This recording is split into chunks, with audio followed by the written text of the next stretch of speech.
मां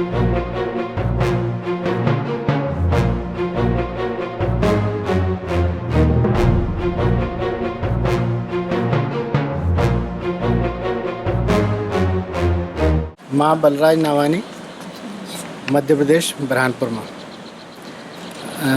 सिंधी भाषा विशेषकर सिंधी ॿोली असांजी अगली पीढ़ीअ खे उन में वधंदी रहे, उन जी इच्छा सां मां हिते आयो आहियां। ॾाढो सुठो।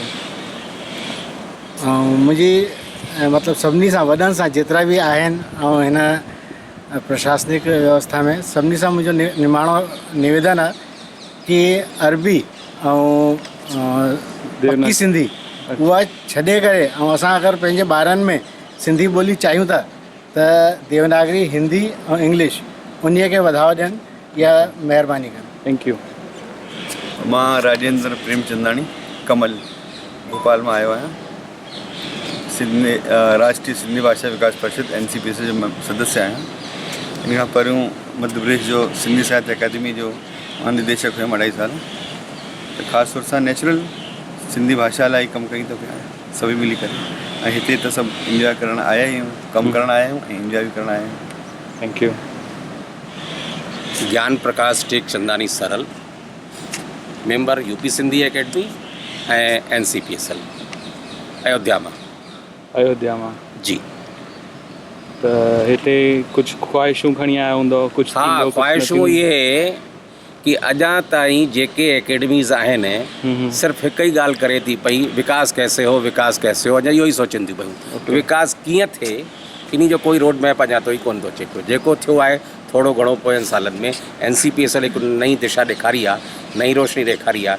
इहो ॿियनि एकेडमीज़ खे बि अकुलु अचे ऐं उन पहिरां ते अॻिते वधी सघनि। इहो असां पाण में ॻाल्हाए सघूं त बहितरु थींदो। तमामु महिरबानी। Thank you. Doctor Ravi Prakash Tekchandani. रुगो हिकु सेट चवंदुसि, 5 सालनि जो विज़न, 10 सालनि जो विज़न ऐं 15 सालनि जो विज़न। हिन 2 ॾींहंनि में इहे विज़न डॉक्यूमेंट्स ठाहे सघियासीं त प्रोग्राम सफल थी वेंदो। Thank you. कविता इसरानी, भोपाल में आई आहियां, NCPSL जी मेंबर आहियां।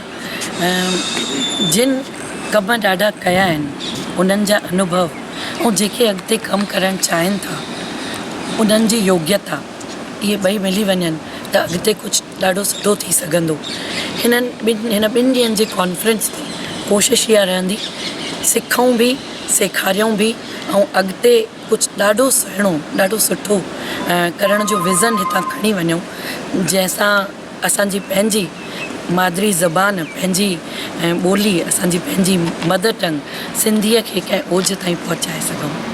ईश्वर जामनानी, प्रदेश जेको दिलि आहे हिंदुस्तान जो, उन इंदौर शहर जो निवासी आहियां। गॾोगॾु NCPSL जो फार्मर मेंबर ऐं इंडस्ट्रियल फाउंडेशन जो ट्रस्टी। अॼु जे हिन मौक़े ते मां इहो चवंदुसि, जेको हीउ सेमिनार कोठवायो वियो आहे उन में सिंधियत खे सालिम रखण लाइ 3 ॻाल्हियूं हमेशह यादि रखनि: कल्चर, नेचर एंड फ्यूचर। छाकाणि हीउ कल्चर खे असां कीअं अॻिते वधायूं ऐं उहो नेचर जेको असांजी नई टहीअ में कीअं उनखे तब्दील कयूं ऐं आईंदह जेको मुस्तक़बिल आहे, जेके फ्यूचर चइबो आहे, उन ते असां कमु करे पंहिंजी सिंधियत ऐं सिंधी ॿोलीअ खे अॻिते वधायूं। इहो मुंहिंजो संदेश आहे। Thank U. मां सुरेश वाधवा आहियां, मूल निवासी इंदौर। हाणे 18 साल खां मुंबई में आहियां।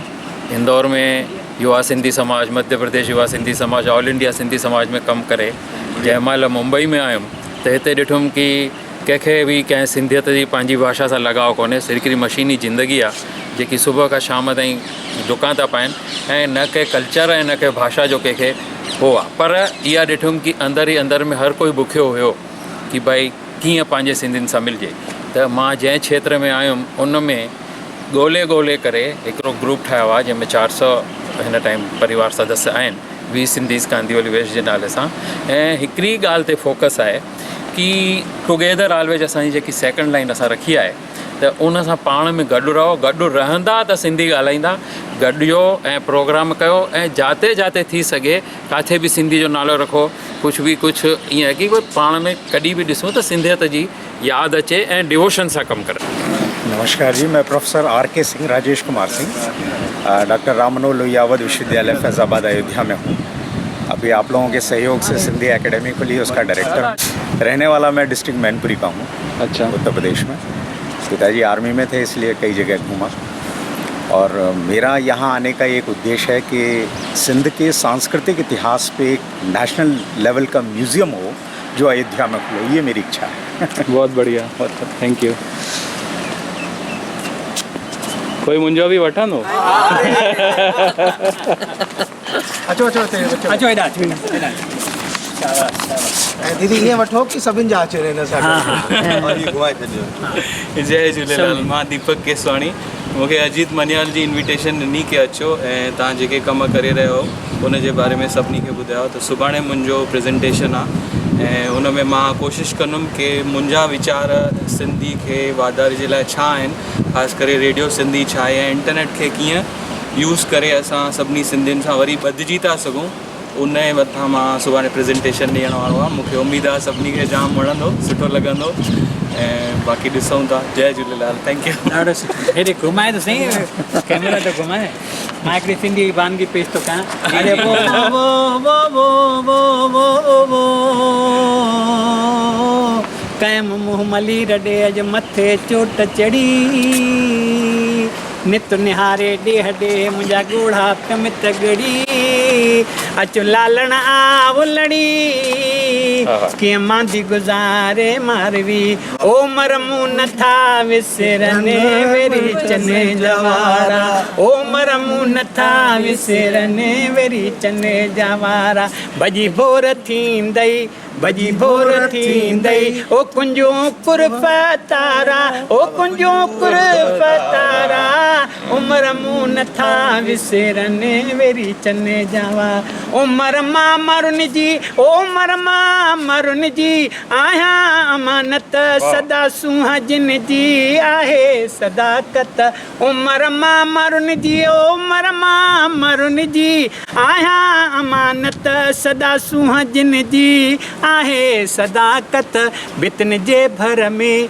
बितन जे भर में, ओ पहाड़न जा पाड़ा, ओ पहाड़न जा पाड़ा, उमर मूं नथा विसरने वेरी चन जा वारा। आख़िरी में उमर खे जवाब उमर खे चए थी पई, ओ मांदी नथी मारवी तुंहिंजो उमर ई आहे, सौ वरनि जा दुखड़ा हिक लहजे मंझिला आहे, हाणे अहिड़ो ई आहे जो माग पहुचाईंदुई मारवी, उमर कर अदालत भाव की न भोरो, हाजी शाह चवई हरदम मुंहिं ते थींदुई थोरो, उमर कर अदालत भाव की न भोरो, हाजी शाह चवई हरदम थींदुई तुंहिंजो भलो।